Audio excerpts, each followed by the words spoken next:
patient had a horrendous ridge. He had an ill-fitting denture. Let me just take a look at the ridge. He had an ill-fitting denture that was very unstable because he didn't have much ridge.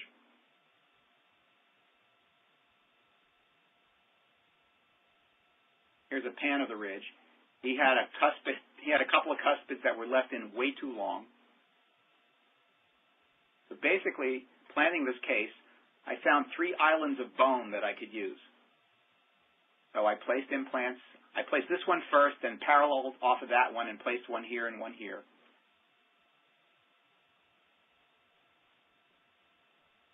Then I went to my cross-sectional view.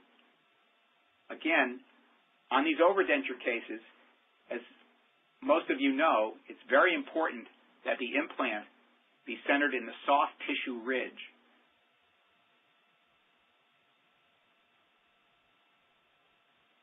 So in this case, we were able to project the cross-sectional view of the soft tissue over the patient's bone.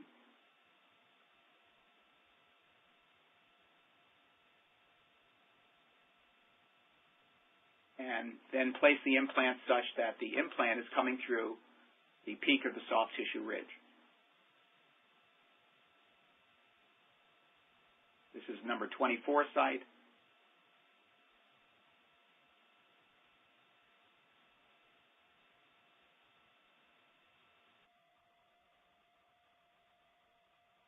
I think that's the 28 site. Now the guide that was used, and I don't show this here,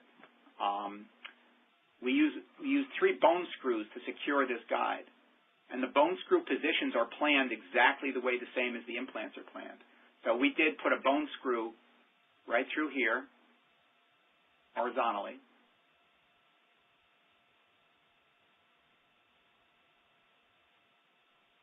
We had another bone screw, I think, right about here vertically. And then we had another bone screw horizontally behind this implant.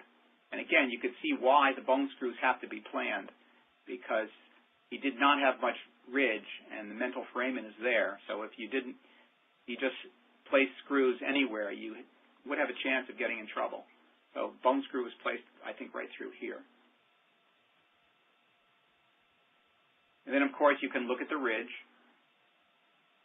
and ascertain whether or not you are in the peak of the soft tissue. The error that's made in the lower anterior is that oftentimes we have used only the bone scan to place, it's an overdenture, right? So you don't have to know future tooth position. So you get a scan of your patient, and you put the implant in the crest of bone, and supposedly that should be fine, except for the fact that in a number of cases, in the lower anterior especially, the soft tissue ridge is located buccal to the hard tissue ridge. So if you do that, then an error will occur, and that means that the implant will be square in the bone, but will be lingual to the soft tissue ridge, meaning that the denture flange will have to be thickened or a lump placed in order to house the attachment housing.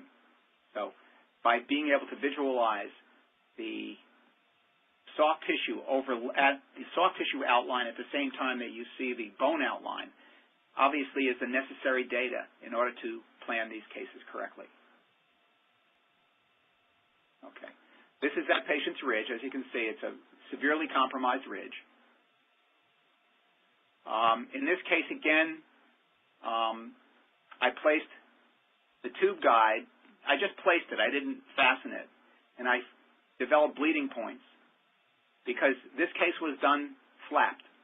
Again, you can see there's not a whole lot of attached gingiva on this little tiny ridge, and if I were punching holes here to do a flapless surgery, then I would have removed the attached gingiva. So for that reason, this is surgery. A flap was reflected. But again, I used my bleeding points, and then I used them to guide my incision. So I made an incision, and I reflected the flaps. I then placed my tube guide, and this is the tube. We make a very different kind of tube guide than what you see on the market. This is the tube guide, and it's fastened by 3 bone screws. 1, 2, 3. And when this thing is down, it's solid like a rock. And here you can see I'm fastening a bone screw in this position over here. And once it's down, I drill through the tube guide in the conventional fashion. Now, most of you may know this, but the flaps are closed here. But if you have made an incision and the drill isn't a very, very large diameter, when you drill through the incision, the flap edges will retract and your drill will not cut the flap edges, because I was looking for primary closure. So within limits, it's a very nice technique, so you can flap it first, then bolt the guide down on it, drill through the incision, and you will not tear up the edges of your flap. I prepared the osteotomies initially, and then I placed what we call a ThinLayer guide. This guide doesn't have tubes, but the guide holes up top are exactly the same as the top of the tubes. And the osteotomies are either completely or partially done.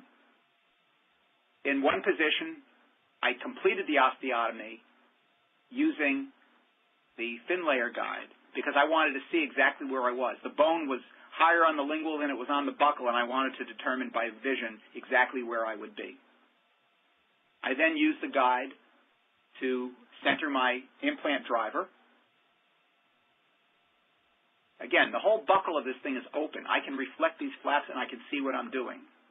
And I don't know of any other guide that can be used in this fashion. And we designed it for this particular reason because there are too many cases, even edentulous cases, where a flap is really indicated, and you don't want to be forced into having to do flapless surgery when you know it should be opened. Here are the implant positions. And one other thing we did was that when I planned this implant, the implant's an 11-millimeter implant, and I believe I set the osteotomy depth at 14.5 or 15. And then I placed my 11-millimeter implant because I'm using my implant for depth control for ridge reduction. So once the implant was seated, I knew exactly how far to take this bone down. As you can see, the ridge was reduced to the top of that implant. So that was used as a guide for ridge reduction. And here's the final case, 3 implants in place with primary closure. The other thing I don't like in edentulous cases is having a loose floppy denture banging around on top of the healing abutments. I get concerned about whether that might take out one or more of the implants. So this was primary closure with cover screws. And here's the final case completed. This patient went from, as you all know who do overdentures, this case went from a floppy denture that was non-functional to where he came in, gained 10 pounds, as happy as could be.